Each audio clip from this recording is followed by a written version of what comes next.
assessment of the game? I think we controlled the game quite well. In the beginning, a little bit more slowly, the tempo of the game, but also the opponent was really close. And in the first half, they covered all the space and they sprint a lot and try to press with our three defenders and build up with just one player.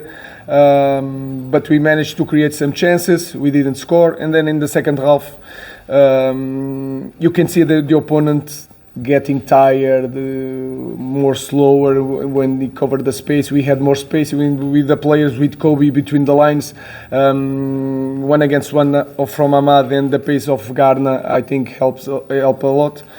We managed to score 2. We should score more. We had transitions, sometimes 4-2, and we have to decide more in a better way this kind of play. So it was a good game. We did some rotation. Now the focus is on the next game. At the end of the game, Ruben Amorim had a chat around the pitch. Can you tell us Who? what it was about?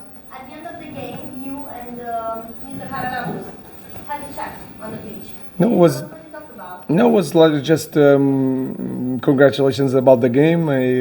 I said good luck. Before the match, we changed phones to get together to talk about football, normal stuff. Sorry. Hi, Ruben.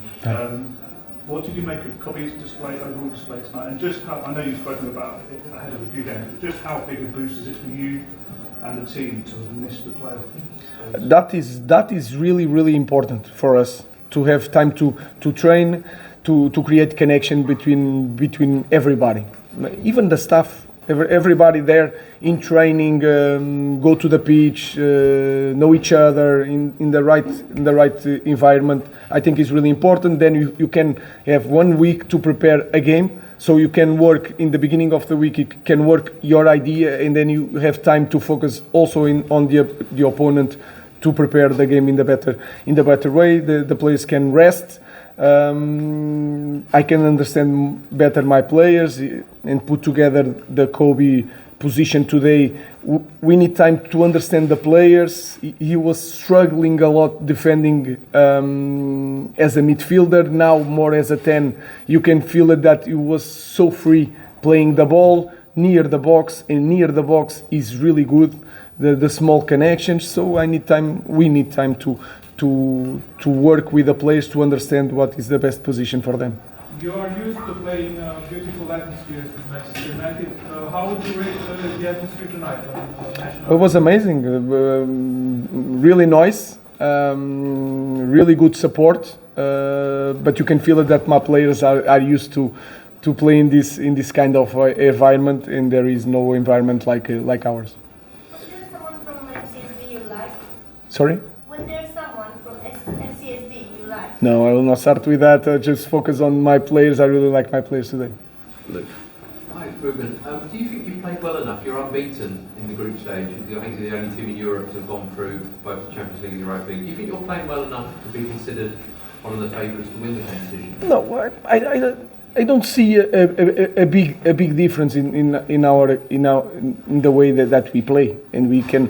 But today we had more time to think, and now you can see some movements. The idea is there because we have more time to play, to understand the game.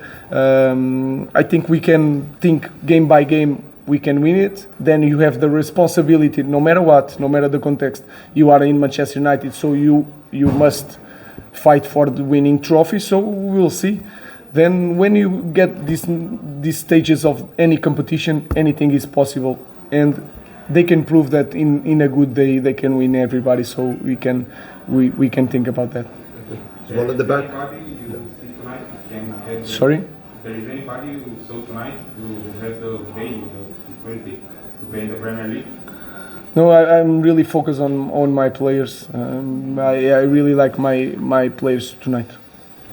Okay, we're going to leave it there. We're going to now take some questions to preview our Premier League game against Crystal Palace on Sunday. These answers are embargoed until Friday, tomorrow at 1:30 p.m. Let's start with Anton. You're talking a lot about how you've been enjoying working with Ian and another promising performance tonight. that how much is he improving under you, and how important is it that he's going to be, you keep him and he's going to be an important part of this? I think he's not improving under me. He changed right away since that game from City. The way he understands things and understands that I just want to help him. I just want to win games. And he changed in everything. The approach when you talk with him, the way he recover. He understands that sometimes I'm a different coach, that I'm demanding in my way, and sometimes it's hard at the first impact, because he's a different kind of coach, and he understands that he's never in a bad way. It's always for him, but I'm a different person. And I think all the merit is from Garnacho, and he's improving, and we want to continue to improve with Garnacho.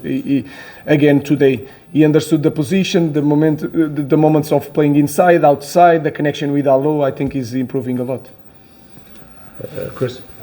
Just on Copy again, he's obviously played really well tonight, but it was his first start in the last 3 games. I think he was subbed on the 2 games prior to that.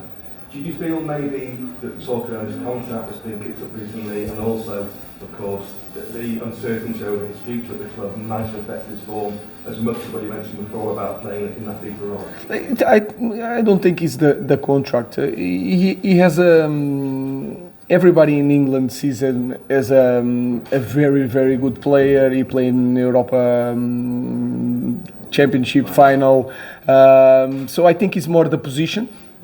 Then he's not comfortable, because before he was always playing, and now sometimes plays and sometimes don't play. He's not comfortable. Maybe there is something to do with that. But I think the key point is the position. It's different for him, demands a lot from him. And today, in that position, I feel it more happy to play. Simple as that. I don't look about just the movements, the way he touched the ball. I feel it just watching him. He was so happy on the pitch, and that is important for me, because if they are happy, they play better. So I think he can change position. Sorry. We've mentioned the club's financial situation a few times, and that need to kind of raise money to reinvest, and obviously with the rules as they are, selling academy players is a way to do it. But how do you balance that with keeping those players as well and getting the best out of them? Because we've seen the impact Kobe and Alejandro have had tonight. They've both been linked with being available this window. Is there going to have to be some difficult decisions there, or do you want to build a team around homegrown players? That part is true, but I want players like Kobe and Garnacho. The focus is that we have to improve our academy, and you have to bring more, because that is something that all the clubs in England have to take advantage. The players that came from academy to play, to fill the shirt, and also to sell. So our focus is to bring more. The rest, I just want to prepare with both of them the next game. Mark. Ruben, Luke Shaw came back in training yesterday. How close is he to returning? When can we expect to see him? It will take a little bit more time. I think he needs to train more, to spend more time with the teammates, playing like normal, even small side games, not just working alone. He stay there to make a different type of work. So he's going to get together with the team when we arrive and start from there. And when I feel that is the right moment, we will start with some minutes in the games. Sorry. On the subject of team, just what's the update with Mount and Evans at the moment? And with Malacia, he's obviously had a terrible injury. He's taken time to come back, and you've taken off for half time again today. Do you think it'd be beneficial for him to go and get some minutes elsewhere, perhaps, for the rest of the season? We will see. What I know is that he's really hard on Malacia. Long time without playing, then it's hard to make a lot of games. And a player like him is a fullback, and sometimes in this system, he played in national team outside and inside. Sometimes it's hard for him because he's not so offensive. and he can play like one of the 3 defenders if we have more possession and more control of the games. So it's a really difficult context for him, but he's our player, and we are going to help him. I'll leave it there. Thank you. Thank you. Count if you want. One time, guys.